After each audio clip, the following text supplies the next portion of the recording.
the Niners switch from the 4-3 wide 9 to a 3-4? Yeah, I think they got to do something because the old Seattle system, people aren't running that anymore. And what's happening is you look at Mike McDonald in Seattle, and he doesn't have the players to do it yet. But more and more defenses are showing more, changing things up, doing all these things, confusing quarterbacks. They're not just saying, look, this is what we run. We just run it better than you. They've got to change up. I got to believe that Nick Sorensen's gone. I mean, you just mentioned it. Philadelphia had lots of problems last year, and a lot of them were, inside that place was messed up, and the mentality of the whole thing, just like the Niners are this year. But yeah, they go out and get Saquon Barkley. Look, that's a massive part of it. But they got a new offensive coordinator. They got a new defensive coordinator. They cleaned house, and look what they're doing. They have a whole new attitude. But you mentioned the offensive line. That's been great. Defensive line, they put a bunch of money in. Jalen Carter's turned into an absolute monster. They needed help in the secondary. They went after it twice. Quinyon Mitchell, that kid out of Toledo, I think it is, right, has been really, really good. Yeah. I mean, they did a great job, and this is what I'm talking about with all these teams in the NFC. They've drafted well over the last few years. Look at what Philly has done. You just mentioned Juergens, the kid out of Nebraska playing at center now. They knew Kelsey was going to go, and they had somebody ready to go in his place. Smart moves, but I mean, Howie Roseman is great, and they've done a great job on defense. They've completely turned that defense over. Remember, they had a bunch of older guys on that team, and Fletcher Cox is gone, and Brandon Graham's going to be gone. He's got an injury. This is his last year. They were ready, and they fortified the defensive line. They kept the offensive line intact. They had skill position guys. We know that. The receivers we talk about, they stole Saquon from the Giants, which they're a bunch of idiots. But they're doing it on the offensive and defensive line, and they're fortifying with the draft. Detroit, their draft, the Rams, mid rounds, the draft. I mean, the Niners have got to get back, and it's a nice rookie class this year. But like you said, whether you're going to keep that top 10 pick or whether you're going to turn it into more, because not only do you need to turn it into more and good players, but they got to get those numbers down. They're top heavy. That's what they're paying. They're paying top heavy money. And Hargrave, I think, is going to be gone. You mentioned it. I think that it's going to be a decision on Greenlaw. It's going to be a decision on Afunga. I think Banks is gone. I mean, they're going to have to make a lot of decisions because even though Brock's number, and this is kind of misrepresented, he's not going to go from 0 to 60 or 0 to 50 the first year. It'll probably be like 20, but still, that's a $20 million jump. He's making $1 million. His first year with, to be elongated, the bonus money and all that stuff over 6 or 7 years. So it'll probably be a $20 million cap hit, but they've always got to be mindful of that thing going up. So it's going to hurt them, and they're going to have to make decisions that they don't want to make, but that's the way it goes. But how do you fight that?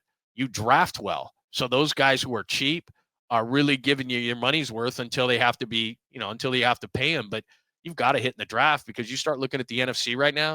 It's a bunch of young, good talent. You mentioned the Packers, the Lions, the Rams, the Eagles. Look at their rosters. It's all recent good draft picks and deep.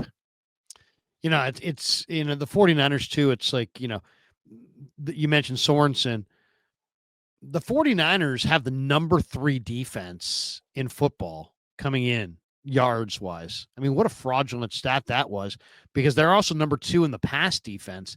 And in this game, the Dolphins had the 26th rush offense, and they ran 30 times for 166 yards, 5.5 yards per carry. And Achane ran for 7 a carry and was going for 7 yards on first down multiple times in this game against this run D that supposedly I don't know what's happened to the 49er run D since the bye week. They just can't stop the run. Obviously, Greenlaw being out this year has hurt their run D a lot, and then him coming back and barely playing in this game, that didn't help in this game. But they couldn't stop Achane at all, and they're a horrendous situational defense. So I don't know, if they're bringing him back or not, but it sounds like Bosa likes him, and Warner likes him. They do have good stats. They seem to have played better in the second half of the year, but I mean, I don't know. I mean, that to me seems like I think they need a star defensive coordinator. Yeah. They need either a Robert Saleh. They need somebody where Shanahan can just be like, you're in control and there's no concerns. He needs, because when the offense is not on the field, Shanahan is deep in his play sheet. He's more of an offensive coordinator type. So he needs a defensive coordinator that's literally the head coach of his defense. so that when the defense is on the field, he literally could be back on the bench talking to the offense. I think Robert Saleh makes so much sense. I mean, he's with LaFleur right now in Green Bay, and they're besties and best men at each other's weddings and all that kind of stuff. So, maybe Robert takes that Jets money and just kind of keeps doing what he's doing up in Green Bay. But, I mean, if you're the 49ers, you have to make him an offer he can't refuse. It makes way too much sense. Nick's in, I think, over his head because you can give me all the stats you want and all those kind of things. Here's what I know. When it's time to get a stop, how many times this year they needed a stop to get the ball back. They needed a stop to win a game. They needed to stop a run on short yardage to get the ball back. They never did it. They don't make plays. They didn't make plays. And the thing that drove me crazy about Sorensen was he just doesn't change it up enough. I know that he's going with a 4-man rush. I know he's not going to bring extra guys. Nick Bosa's out of the game. You've got to trick it up a little bit. They don't. They don't come with anything exotic ever. It's kind of like if Kyle was a defensive coordinator. They just play it by the book. They're very predictable defensively. I know what they're going to do. I just, back when Robert Saleh was there, all of a sudden K'Wan Williams is coming off the edge and Fred Warner's coming up the middle. And there's, I'm not saying the blitz is everything. It's not. But certain things that you time up or trick up or, zone type things. I mean, Vita Vea, the other, against Dallas yesterday is out there. They bring him outside and he makes a tackle that prevents a first down. Now Baker threw an interception on the next possession, so they didn't win the game. But you've got to change some things up. And I just thought they were so vanilla on defense, especially without Nick. And when Nick would miss a game, it was like, okay, Leonard Floyd was better. There's no question, but you're not getting any push. You can't just go with a 4-man rush there. You've got to change some things up based on your personnel. I just didn't see it enough. And then as far as Brian Schneider is concerned, when they have that string of really bad special teams, you've got to send a message. You got to wake your team up. He had to be fired. I just, that was another thing during the season. It was like, look, I know that you're close to them. I know, but sometimes when you're spiraling out of control, you can't fire your players. You can't let your special teams get away with that. And he's the head of the special teams. Whether it's fair or not, you got to shake something up. Schneider can't be back. I don't think Sorensen can be back. Robert Saleh is sitting out there. Your most successful defense you've ever had under Kyle is Robert Saleh. Was so good, he got the head coaching job of the Jets. Like you mentioned, the Eagles changed some things up in the offseason. You can't fire all the players. I mean, what are you going to do? Just come back status quo and just say that the injuries and the weirdness of the season got us? That's not acceptable. No. I agree wholeheartedly. I don't love some of the answers. I mean, give you an example. The last play against the Rams when they found the player open down the seam and the Niners were slow to rotate and they basically lost the game. The Rams clinched the game on this play. And when Sorensen was asked about it, he's like, just a minute miscommunication. It's like, just to slough it off as just a miscommunication is fine on the third play of the game that went for 9 yards. It's kind of not an okay thing to say when that was the play that ended the game and subsequently your fucking season. You know what I'm saying? Yep.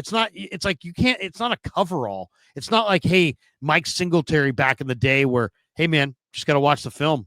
It's like, that's a coverall, and it's like you don't a miscommunication. Hey, it was a miscommunication. That's not like an answer. That's like why did you have a miscommunication on the key play of the game with the game on the line?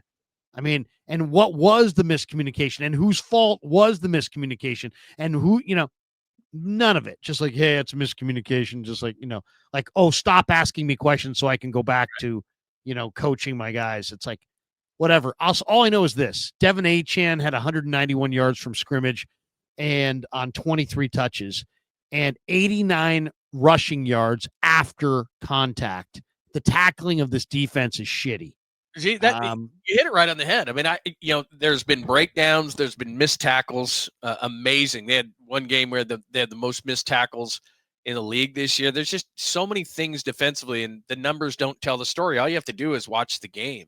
And they just didn't make the key plays. They didn't have the key stops. There was all these kind of things that happened. And, Nick Sorensen is fine if you're the Arizona Cardinals or if you're a rebuilding team, if you're the Tennessee Titans, that's fine. Let him grow into the position.